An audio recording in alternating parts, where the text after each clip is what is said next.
ठीक है, तो देखो पहला क्वेश्चन जो आप देख रहे हो, आप सब ने, मुझे लग रहा है आपने डेफिनेशन लिखा होगा अच्छा खासा, क्योंकि ये मूवमेंट सब पर ओडिया रे कहले बोला हो ना। ओके छोड़ो, तो डेफिनेशन सब तो अच्छा खासा लिखे होंगे इसमें, है ना, ये मैं मान के चल रहा हूँ। क्या लिखे हैं डेफिनेशन? मैंने कल बोला था फैक्ट, रीज़न, ये सब लिख सकते हैं। रीज़न क्या है लॉन्च होने का CDM? हाँ, सॉल्ट टैक्स रीज़न है। गांधी का 11 डिमांड रीज़न है, गांधी 11 डिमांड। इससे भी पीछे जाना चाहो तो 1929 का जो पूर्ण स्वराज का प्लेज है, वो प्लेज के चलते उन्होंने गांधी को बोला गया कि आप डिमांड रखो अंग्रेजों के सामने, आप जब डिमांड रखोगे वो फुलफिल नहीं हुआ तो गांधी ने धमकी दिया कि मैं लॉन्च करूँगा करके। ये एक्चुअल रीज़न है, और मैंने जितना देखा सब ने छोड़ा है उसको। ओके ठीक है, चलो सेकेंड, ये जो मूवमेंट हुआ ये इंडिया भर में हुआ था, इंडिया भर में हुआ था ना ऑलमोस्ट। डायग्राम गायब है सबके, गायब है ऑलमोस्ट सबका। आपने डायग्राम बनाया है, मुझे लग रहा है वो डायग्राम बनाने में आपने 1 मिनट तो एटलीस्ट वेस्ट किया होगा अपना, है ना, धीरे धीरे बनाया है वो, मुझे पता लग रहा है वो डायग्राम देख के ही। हाँ ठीक है, मैं समझ रहा हूँ। वैसे डायग्राम आपका इधर गायब है, ये डायग्राम एक होना चाहिए, उसका गायब है। किसी ने हेडिंग नहीं डाला है, वो यूनिक क्या है ये मूवमेंट में, पहली बात तो। नेक्स्ट हेडिंग आप में से किसी ने नहीं डाला है कि उड़ीसा में क्या होता है। यार OPSC दे रहे हो, इतना तो कर सकते हो, एटलीस्ट एक हेडिंग तो उड़ीसा का होना चाहिए। कैसे लोगे फिर मार्क, बोलो? सब सेम लिखेंगे, समझ रहे हैं ना। इसमें एक लाइन ही लिखते कि गोपबंधु चौधरी जी जो हैं वो इंचुड़ी लवण यात्रा स्टार्ट हुआ था, एटलीस्ट एक लाइन तो डेडिकेट करो जब हुआ था उड़ीसा में तो इसका इम्पैक्ट, समझ रहे हैं ना। ये सब नहीं लिखेंगे कैसे होगा? अरे कुछ करो, लेकिन उड़ीसा को हाईलाइट थोड़ा करो। हम दे रहे हैं, उड़ीसा गवर्नमेंट में जाएंगे, एटलीस्ट जहाँ पे मौका मिलेगा वो उड़ीसा को कोट कर सकते हैं ना। सारदा देवी को कोट करो थोड़ा बहुत, ये सब गायब है आपके आंसर में। समझ रहे हैं ना मैं क्या बोल रहा हूँ? पेपर जितना ईजी होगा उतना टफ होगा मार्क्स स्कोर करना, समझ रहे हैं, क्योंकि सबको आएगा। तो आप कैसे एज लोगे? और आप खुद सोचो, अगर 10 क्वेश्चन में आप एज ले, तो मैं 50% मान के चलता हूँ, एज मतलब 1 मार्क में मान के चल रहा हूँ। 10 क्वेश्चन, अगर एक पेपर में आपने 10 क्वेश्चन में 1-1 मार्क लिया, 4 पेपर है आपके, फिर ऐसे है और ऑप्शनल है, 50 तो ले पाओगे कंप्लीटली पूरा? इसमें 50 मार्क कम है, बहुत है, समझ लो। आधा भी कर दो, 25 भी ले लो ना, बहुत है।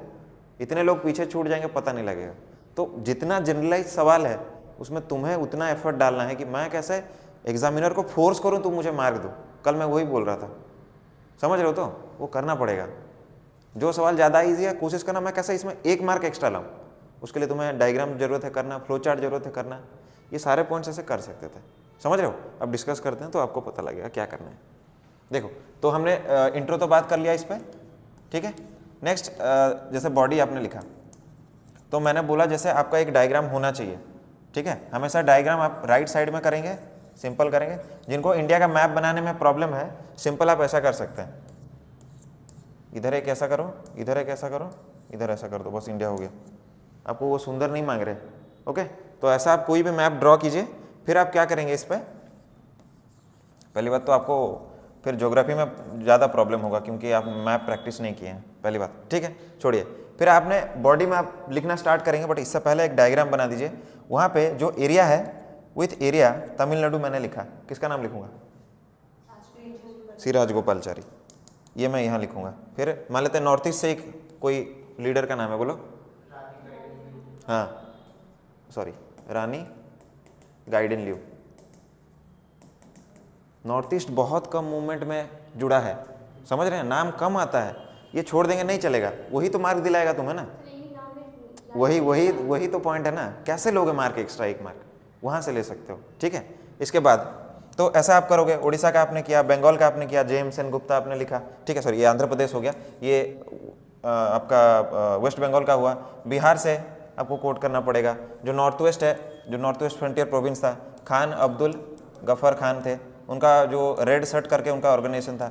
यही सब यूनिक पॉइंट्स हैं, हमें यही करना है एग्जाम में, समझ रहे हो? तो आपके बॉडी में मैं ये नहीं बोला कि आपको 10 के 10 नाम लिखने हैं, एटलीस्ट जो यूनिक चीज़ें हैं उनको मेंशन करना होगा, समझ रहे हैं ना, दिखाने के लिए कि देखो भाई ये पता है मुझे, और मैं बाकी लोगों से ज़्यादा अच्छा प्रेजेंट कर रहा हूँ आंसर को, समझ रहे हैं। उसके नीचे आप फिर बॉक्स बना दीजिएगा और लिख सकते हैं, मतलब ये आपका अगर कॉपी हुआ, इतने में आपने डायग्राम बनाया तो उसको एक बॉक्स के अंदर रख दो, ताकि वो बाकी जो लिखोगे आप ना उसके साथ मैच ना हो जाए, पता लगे कि भाई ये डायग्राम का लिखा हुआ है, ये इसका लिखा हुआ है, ठीक है। तो इसको आपको बॉडी में जरूर ऐड करना चाहिए था, ठीक है। ओके, फिर आगे देखते हैं और क्या करना होता है आपको। आप फिर लिखेंगे कि क्यों हुआ था, सॉल्ट को क्यों लिया गया एज ए प्रॉब्लम।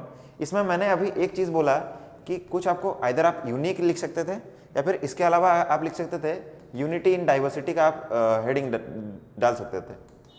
इसमें आप क्या लिखेंगे, इसमें आप हाईलाइट करेंगे किन चीज़ों को पता है, जहाँ पे सॉल्ट प्रोड्यूस नहीं होता था उन एरियाज को हाईलाइट कीजिए। कैसे पता लगेगा कौन सा एरियाज हो, बिहार, मध्य प्रदेश, समझ रहे हैं आप, नॉर्थ ईस्ट, समझ रहे तो आप, महाराष्ट्र में कुछ पार्ट में होता है कुछ पार्ट में नहीं होता, तो उनमें यूनिक क्या हो रहा था या फिर वो कैसे यूनाइट हो रहे थे हमारे सीडीएम में, उसको आपको हाईलाइट करके एक पॉइंट पे लिखिए एटलीस्ट, समझ रहे हैं ना। एक पॉइंट पे हाईलाइट कीजिए, वुमेन कोई है तो उसको जरूर हाईलाइट कीजिए, ऐसे कंपोनेंट्स में उसको तोड़िए। सरोजिनी नायडू है ना, बस उनको ये कीजिए। अगर आप और तोड़ना चाहते हैं तो इनमें ट्राइबल करके भी फिर से आप तोड़ सकते हैं, जैसे रानी गाइडेनलियो अभी आप बात कर रहे थे, ऐसा करके करो। इधर ज्योग्राफिकली तोड़ो या फिर सोसाइटली तोड़ो, कुछ तो यूनिक करो, वरना इसमें स्कोर ही नहीं कर पाओगे आप। सबको 4 मिल रहा है, आपको भी 4 ही मिलेगा। समझ रहे हैं मैं क्या बोलना चाह रहा हूँ। तो आपको ये पॉइंट सारे लिखा होना चाहिए था, और फिर उड़ीसा पे स्पेशली फोकस करके एक पॉइंट आपका होना चाहिए था। कंटेंट मैंने चेक किया, सब ने लिखा है, ठीक है, ऐसा नहीं लिखा है, समझ रहे हैं ना। तो जितना जनरलाइज क्वेश्चन उतना मुश्किल होगा उसमें स्कोर करना, तो ये सब आपको ऐड करना पड़ेगा। कैसा, मैं एक क्वेश्चन में हाफ ही मिल जाए बहुत है, बट लूँगा मैं कैसे भी करके, तो ये आपको चाहिए। समझ आ रहा है आपको। तो मुझे, क्योंकि मैंने आप सबका कॉपी देखा तो मुझे नहीं लग रहा है किसी में कंटेंट का कमी है, जो कमी था मैंने यहाँ पे सब बता दी, बाकी सब आपको पता है, ठीक है। क्या हुआ था, सॉल्ट वर्क पे गए थे, सारे लीडर्स को कैप्चर कर लिया गया था। सारे लीडर्स को जब कैप्चर कर लिया गया तो नए लीडर्स एमर्ज हुए। वो डिसाइडेड था कि जब रीजनल लीडर्स कैप्चर हो जाएंगे तो लोकल लीडर्स सामने आ जाएंगे, ठीक है। तो जब गांधी जी को कैप्चर कर लिया गया तो सरोजिनी नायडू आ गए, उनको कैप्चर कर लिया गया तो उनके जो बेटे थे, क्या नाम था उनका, राम कुछ था, वो आ गए फिर सामने। तो ये सब डिसाइडेड था, ठीक है। फिर आपको, आप छोटे से कंक्लूजन में आप क्या लिखते हैं, कंक्लूजन में आप क्या लिखते हैं, क्या लिख सकते हैं, इसका नेक्स्ट इवेंट क्या हुआ 31 में। हाँ, उसमें कुछ हुआ था, पॉज आया ना, इसमें मूवमेंट में पॉज आया, क्यों आया, गांधी इरविन पैक्ट। इसको आप कंक्लूजन में डाल सकते हैं कि गांधी इरविन पैक्ट जो था, इसको कैसे कोट करेंगे, इसको कोट करेंगे कि सीडीएम चल रहा था, 2 फेजेस में चला ना, सेकंड फेज में कुछ हुआ, सेकंड फेज में कुछ हुआ क्या इंपॉर्टेंट, नहीं हुआ। क्यों नहीं हुआ, ये पैक्ट की वजह से नहीं हुआ, क्योंकि उसने ब्रेक डाल दिया मूवमेंट के अंदर। हाँ, तो क्या होगा, आप इसको बोल सकते हैं कि ये पैक्ट की वजह से स्लो डाउन हो गया मूवमेंट, या फिर ऐसा लिख सकते हैं जो मूवमेंट में जो पोटेंशियल था वो मैक्सिमम रीच नहीं हो पाए। आप समझ रहे हैं मैं क्या बोल रहा हूँ, हाँ समझ रहे हैं तो ठीक है। हाँ, ये कर सकते हैं, और क्या कर सकते हैं, और क्या लिख सकते हैं इसमें, और कुछ लिखना चाहे तो सिविल डिसोबीडियंस मूवमेंट में। अरे मैं एक चीज़ और भूल गया, ये जो यूनिक बोल रहा था, इसमें भी आप बहुत कुछ चीज़ें लिख सकती हैं। फॉर एग्जाम्पल, जैसे पहली बार ये लोग आए थे, कौन लोग हैं, बच्चे लोग हैं। इससे पहले आपने कभी किसी मूवमेंट में देखा है बच्चों का एंट्री हुआ है क्या, इसके बाद भी कभी नहीं होगा। ये एक ही टाइम था मूवमेंट में बच्चों का एंट्री हुआ, बानर सेना। सेकंड आप लिख सकते हैं यहाँ पे कि जैसे नॉन कोऑपरेशन मूवमेंट हम देख रहे थे, इसके साथ खिलाफत जुड़ा हुआ था।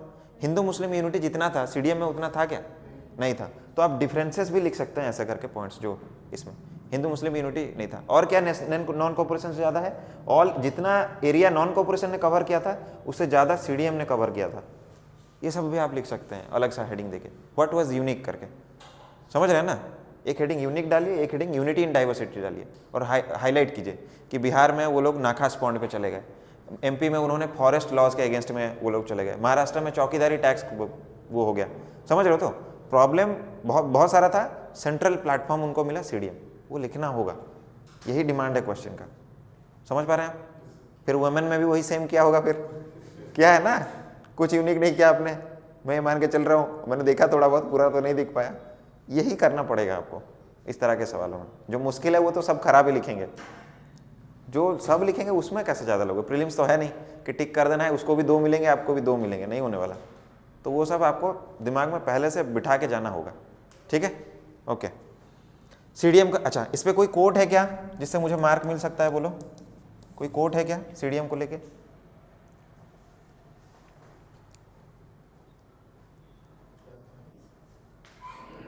कुछ नहीं, सुभाष चंद्र बोस जी का एक कोट है, लिख लो, सुभाष चंद्र बोस जी का एक कोट है, ये प्रिपेयर करके जाना ना, हमें तो पता है ना यहीं से सवाल आएंगे, तो क्यों नहीं प्रिपेयर करके जाएं। तो एक कोट प्रिपेयर कर लो, लिखो कि Subhash Chandra Bose compared Dandi march with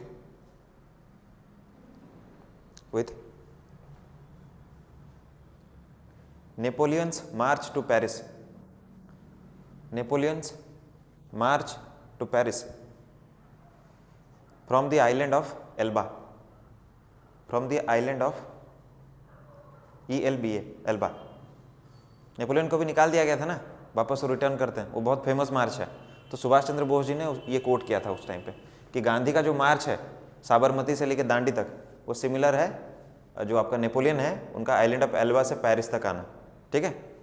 तो करके जाना पड़ेगा हमें, ये सब समझ रहे हो, तो यही हमें एग्जामिनर को इम्प्रेस करेगा, यही हमें ज़्यादा मार्क दिलाएगा। ओके, ठीक है, ओके। तो आप चाहो तो कंक्लूजन में लिखो, इंट्रो में लिखो, कहीं लिखना है, बॉडी में लिखना है, कहीं पे भी आप यूज़ करो, ठीक है। एक होना चाहिए हमारे पास, जब हमें पता है नॉन कोऑपरेशन से आएगा, CDM से आएगा, कुछ अलग अलग मूवमेंट से आएगा, तो एक एक प्रिपेयर कर लेना चाहिए। आपके पास है कि नहीं बोलिए, वरना मैं भेज दूंगा, ठीक है। मैं हर मूवमेंट पे किसी ने इंपॉर्टेंट कोड दिया है, छोटा छोटा जो सुंदर लगे वो मैं भेज दूंगा, ठीक है। आज मैं भेज देता हूँ। सब में अगर हर एग्जाम्पल में दे सकते हो तो बहुत अच्छा है। हाँ, जनरली क्या होता है, कोट वहाँ पे किया जाता है इम्प्रेस करने के लिए, तो इंट्रो या कंक्लूजन में, तो दो भी प्रिपेयर करोगे चलेगा, एक इंट्रो के लिए, कंक्लूजन के लिए प्रिपेयर कर लो। अगर नहीं तुम्हें बॉडी में कहीं पे कोट करना है, for example economic exploitation quote करना है, तो बोर्ड ऑफ डायरेक्टर्स का कोट करो, जो ईस्ट इंडिया कंपनी के क्वेश्चन आया था ना इकोनॉमिक, वो तो स्पेसिफिकली डेडिकेटेड था इकोनॉमी की तरफ। आपको अगर सिंपल सवाल पूछता what was the economic impact of British rule, ठीक है, ओवरऑल पचा रहा है, मतलब पॉलिटिकल भी लिखना है, एडमिनिस्ट्रेटिव भी लिखना है, तो उसमें कोर्ट ऑफ डायरेक्टर्स का आपकी किताब में ही ये कोट है कि the East India Company acts as a sponge sucking the revenue from the banks of Ganga and squeezing it in the banks of Thames। मतलब गंगा में जो फर्टाइल जमीन है वहाँ से हम रेवेन्यू सक करके थेम्स यानी उनका जो वहाँ का जो रिवर है वहाँ पे हम पंप कर रहे हैं, तो यहाँ से एग्रीकल्चर से पैसा उठाया जा रहा है, टेक्सटाइल में वहाँ पे पंप किया जा रहा है, वो बोलना चाह रहा है, तो कोट करो इसको कहीं पे, समझ रहे हो। तो दो लिख सकते हो इजीली, कोई प्रॉब्लम नहीं है। बॉडी में भी लिखना चाहो तो तुम एक दो लिख सकते हो, जैसे ये मुझे अगर लिखना होता तो मैं इंट्रो में लिख सकता, बॉडी में लिख सकता, कंक्लूजन में लिख। ज़्यादा तो ऐसे नहीं दे देंगे तुम्हें, हमारा एम है एक, और उससे ज़्यादा मिलेगा भी नहीं, ठीक है, वो देंगे भी नहीं आप लोग को, तो 1 मार्क हम एटलीस्ट ले सकते हैं। तो जो हमारे हाथ में है वो हम करके जाएंगे ऑलरेडी, समझ रहे हैं ना आप, ओके, ठीक है। तो अच्छा, नेक्स्ट क्वेश्चन पर हम जाते हैं। और आप बोल रहे ना टेस्ट सीरीज लेने का फ़ायदा यही होता है, जो लोग क्या सोचते हैं कि टेस्ट सीरीज ले लेंगे, लिखेंगे तो हो जाएगा, नहीं होता, क्योंकि सस्ता है टेस्ट सीरीज, सब ले लेते हैं, समझ रहे हो, क्वेश्चन मिल जाएगा, नहीं, आपको इस पर फोकस करना है, कैसे मैं इसको इम्प्रूव करूँ, हाँ, बाकी लोगों से आगे बढ़ने पे उस पर ये करूँ, ठीक है। तो हाँ, तो जब भी क्वेश्चन लिखो आज से हमेशा फोकस करना कि मैं एक पॉइंट क्या डालूँ जो कि बाकी लोग नहीं लिखे होंगे, ठीक है, ओके, ये होगा, क्योंकि एग्जाम में ऐसा नहीं कर पाओगे, ऑलरेडी बना के जाना होगा दिमाग में, ठीक है, समझ रहे हैं, ठीक है। सेकंड क्वेश्चन देखते हैं कि Nehru report of 1928 was the first, लिखा होना चाहिए, ठीक है, was the first indigenous effort to write the constitution, और उस पर कमेंट कीजिए, ठीक है। ये आपके स्पेक्ट्रम से सीधा मैंने स्टेटमेंट छापा है, ठीक है। इसमें क्या है, देखो, इसमें हम इंट्रो क्या लिख सकते हैं, कल हम बात कर रहे थे कि आपको इंट्रो लिखना है तो आप उसका रीज़न लिख सकते हैं, इजीली आप रीज़न लिख सकते हैं, क्वेश्चन आगे पीछे है, ठीक है, स्लाइड में, ठीक है। वो तो आधा वीडियो ही हम यूट्यूब पे डालेंगे ना, इसी वजह से हमने आगे पीछे कर दिया है, ठीक है, ठीक है। इंट्रो मतलब आप लोग को से पूरा वीडियो मिल जाएगा, यूट्यूब पे जो जाएगा वो आधा जाएगा, ठीक है, समझ रहे हो क्यों, ठीक है। तो हाँ, तो यहाँ पे हमने बात किया कि हम हिस्ट्री में हमेशा से डेफिनेशन में रीज़न लिख सकते हैं। तो मुझे बताओ नेहरू रिपोर्ट क्यों आया, साइमन कमीशन की वजह से, तो आने से क्या हुआ, क्या वो बताओ। ऐसा तो नहीं हुआ होगा ना, साइमन कमीशन आ गया तो हमने रिपोर्ट लिख दिया, किसी ने चैलेंज किया था हमें कि इतना पता है तो खुद का रिपोर्ट बना लो करके, कौन है, हाँ, लॉर्ड बिरकनहेड। तो ये यहाँ पे मेंशन करना होगा, it was a response to Lord Birkenhead's challenge. इन्होंने चैलेंज दिया था। क्या हुआ था मैं बता देता हूँ। 1927 में वो लोग उतरे लाहौर में, ठीक। तो उनको हमने बोला कि साइमन गो बैक, है ना। तो ये इन्होंने हमें चैलेंज कर दिया कि भाई तुम इतने ही पढ़े लिखे आदमी हो, वो लोग आ रहे हैं तुम्हारा कॉन्स्टिट्यूशन बनाने के लिए, तो खुद बना लो फिर, इतना ताकत है तो। उस चैलेंज को एक्सेप्ट किया गया किसमें, 1928 का जो नेहरू रिपोर्ट है उसमें, भाई मोतीलाल नेहरू। ये लिखोगे आप इंट्रो में, समझ गए, कॉन्टेक्स्ट दे दिया आपने। अब बॉडी पे आते हैं। तो सिंपल क्वेश्चन का मतलब यह है कि इसमें ऐसा क्या चीज़ था कि जो कि आज कॉन्स्टिट्यूशन में रिफ्लेक्ट हो रहा है। सिंपल बात यह है इसका मतलब, ठीक है ना। पहला कॉन्स्टिट्यूशन लिखने का एफर्ट है, तो हमें इसके प्रोविजंस लिखने थे सिंपली। हाँ तो बोलो क्या क्या प्रोविजंस आपने लिखे हैं या क्या याद आ रहा है आपको। एक एक एक यार, एक एक। हाँ, लिंग्विस्टिक प्रोविंस, ओके। हाँ, और कोई, linguistic province, parliamentary system, okay. Vote देने का वो बोल रहे हो, ओके।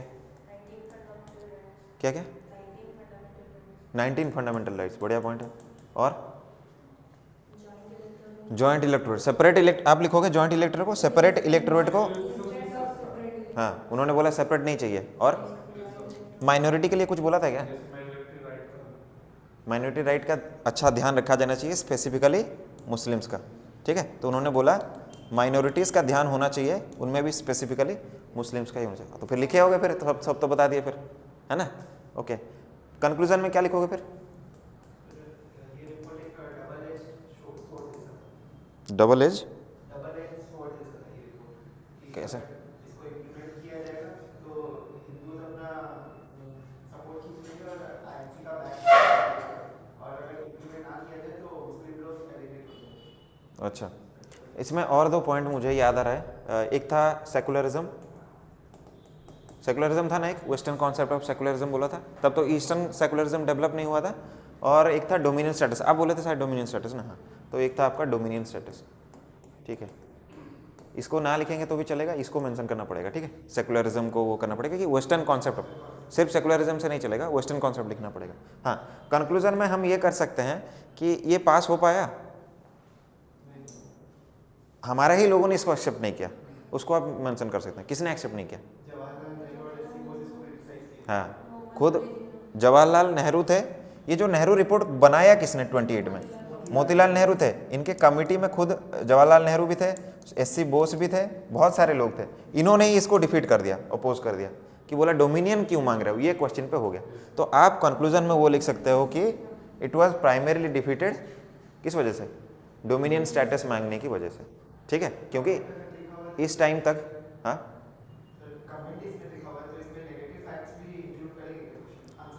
आंसर में नहीं नहीं नहीं नहीं चाहिए। नेगेटिव वैसे तो खास कुछ है नहीं, क्योंकि पहला इंडिजिनियस एफर्ट था। हाँ हाँ, फर्स्ट कॉन्स्टिट्यूशन एफर्ट हमारा था, उसको लिखना है। तो हम यहाँ पे बुरा नहीं लिखेंगे, थोड़ा समझ रहे हो। तो बुरा वैसे भी ये डोमिनियन स्टेटस के अलावा ज़्यादा कुछ है नहीं, ठीक है। ये जो माइनॉरिटी वाला उन्होंने मुस्लिम पे ज़्यादा फोकस कर दिया, वो अलग बात है, क्योंकि उनका सपोर्ट चाहिए होता था, ये अलग बात है। फिर भी यहाँ पे आप ये लिख सकते हो कि सबसे बड़ा कमी जो था रिपोर्ट का, वो डोमिनियन स्टेटस का कमी था, जिस वजह से ये जो आपके जवाहरलाल नेहरू और सुभाष चंद्र बोस हैं, उन्होंने ही इसको डिफीट कर दिया।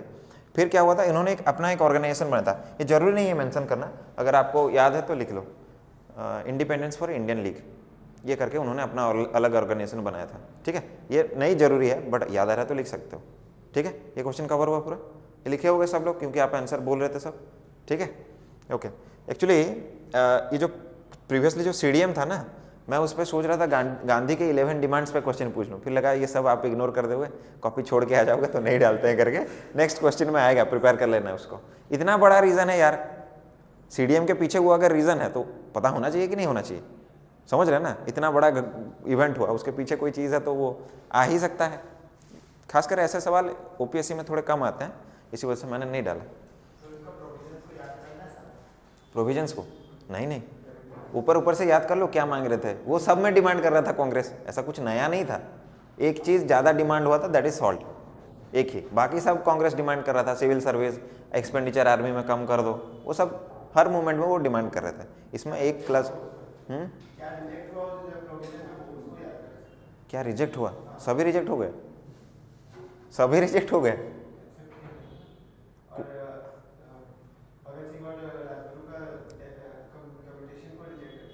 वो कहाँ हुआ था? गांधी यूरियन पैक्ट में हुआ था। हम गांधी का 11 डिमांड बोल रहे हैं CDM से पहले। हाँ ओके। अभी तो बम ही नहीं फेंके ना, 1929 में बम फेंकेंगे पहले, तब जाके तो होगा कुछ।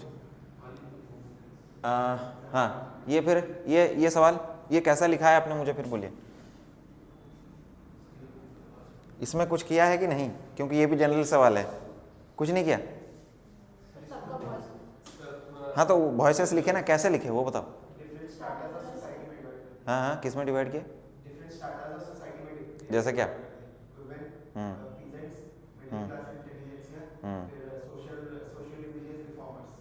अच्छा ठीक है, अच्छा किया। देखो आप कैसे कर सकते हो, मैंने वॉइसेस आपसे पूछा है, ठीक है। क्या मैं बोल सकता हूँ एक वॉइस मॉडरेट्स का होगा, क्योंकि ये पूरा पूछा है। देखो पता है, फिर क्यों नहीं लिखे? ठीक है मॉडरेट्स, एक मैं करता हूँ एक्सट्रीमिस्ट, तो एक और ग्रुप है रिवोल्यूशनरी, वुमेन, ट्राइबल। हाँ बोलो और बोलो। पेजेंट्स, कम्युनिस्ट्स, MN रॉय, हाँ जवाहरलाल नेहरू खुद। ठीक, आप देखो आप कैसे और तोड़ोगे। वुमेन था, फॉरेनर, एनी बेसेंट, सब पता है, फिर क्यों नहीं लिख रहे यार? हाँ हनुमान हो क्या सब लोग? याद दिलाना पड़ रहा है कि पंप करो भाई हमें, तब लंका जाके छलांग लगाएंगे। ये सब पता तो है। फॉरेनर लिखो। हाँ आप ट्राइबल को भी डिवाइड कर सकते हो मेल फीमेल में। बोलो फीमेल कौन? हाँ और वही ना बार बार बोलो। और फूलो जानहो करके कुछ नाम सुना है? देवी चौधरी करके कुछ नाम सुना है? फिर क्या यार, लिखोगे ना, समझ रहे हो? तो कहाँ गलती करो समझ आ रहा है आपको? बस ये करना है इधर।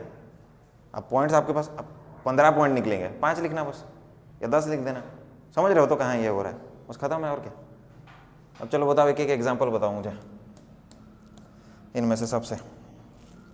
ऑर्गेनाइजेशनल वॉइस बोल सकते हो। वुमेन में और एक ऐड कर सकते हो, जैसे बहुत लोगों ने ऑर्गेनाइजेशन खोला था, ठीक है। जैसे आप बोल सकते हो All India Trade Union by क्या अनुसुईया साराभाई, उनको लिख सकते हो। जब गांधी का जो मूवमेंट चला था अहमदाबाद मिल स्ट्राइक में, तो लेबर लॉज के लिए अम्बावाला साराभाई वहाँ पे आए थे।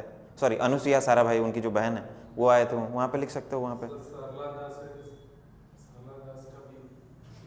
हाँ हाँ लिख सकते हो, बहुत कुछ लिख सकते हो, तो लिख सकते थे। ठीक है ओके। तो अगली बार से ये गलती मत करना है। मैं कल वही समझा रहा था कि हर जो भी तुम्हें मिल रहा है ना चीज़ को, उसको कंपोनेंट्स में सोचो, तोड़ के सोचो। जो डायमेंशन वाइब्रेंट आंसर चाहिए कहाँ से आएगा? यहीं से आता है। समझ रहे हो ना? सब सामने होता दिखता नहीं है, वो आपको खुद को वो करना पड़ेगा, तो जाके एज मिलेगा यहाँ पे। हाँ, वही तो मैं बोल रहा हूँ, ये सब करके जाना पड़ेगा, ठीक है। रिवोल्यूशनरी में भी तुम मेल फीमेल कर सकते हो, पता है? यहाँ पे भी फीमेल्स के नाम बोलो, मेल के तो बहुत सारे बोल दोगे, फीमेल्स के बोलो। हाँ सुचेता कृपालिनी हो सकता है, शांतिलता क्या नाम था उनका, मैं भूल रहा हूँ। मुझे प्रीतिलता याद आ रहा है, प्रीतिलता हाँ तो बस याद है, क्या कर रहे हो फिर ये सब? हाँ अरुणा आसापली, अंडरग्राउंड रेडियो क्या यार, सब मालूम है, फिर कॉपी में तो नहीं दिखे मुझे ये सब करोगे। आपको कंटेंट मिल रहा है यहाँ से, समझ आ रहा है क्या करना है? फिर मैं नहीं समझाता हूँ इसको, समझ आया? हाँ कंक्लूजन तो बहुत कुछ लिख सकते हो, जैसे मेनी वॉइसेस ऑफ स्ट्रेंथन, जैसे लिख सकते हो कि इस टाइम से जो वॉइसेस हमारे रेज हुए वो पोस्ट इंडिपेंडेंस इंडिया का इमेज देने में मदद किए। क्योंकि जब नेहरू को जब प्राइम मिनिस्टरशिप मिला, तो बहुत सारे इकोनॉमिस्ट ऐसे थे दुनिया भर के जिन्होंने कि ये बोल दिया था कि ये कंट्री का एग्जिस्टेंस 5 से 7 साल है, इसके बाद ये कंट्री बल्कनाइज्ड हो जाएगा। खुद वेबल का स्टेटमेंट सुनो ना तुम, 1946 का। वेबल खुद बोलते हैं कि ये ज़्यादा दिन नहीं टिकेगा, ये फिर इसमें क्या होगा, बल्कनाइजेशन हो जाएगा। बल्कनाइजेशन का मतलब होता है छोटे छोटे राज्यों में फिर से टूट जाना, जैसे हम आने से पहले थे। आप समझ रहे हो आप बात को? वो हो जाएगा, बस खत्म है। फिर वो कर सकते हो कि ये सारे वॉइसेस थे, इन्होंने एक इंडिया को इंडिया का इमेज दिया करके, वरना पार्टीशन होना ही था तो 15-20 हो जाते ना पार्टीशन, एक क्यों हुआ? ठीक है 2 हुए एक्चुअली, तो क्यों हुआ फिर, समझ रहे हैं ना आप बात, तो वो सब आप लिख सकते हैं। ओके ठीक है। हाँ, ये भी उस तरह का ही सवाल था, आपको उससे कंटेंट मिल गया होगा इसका, समझ रहे हो ना।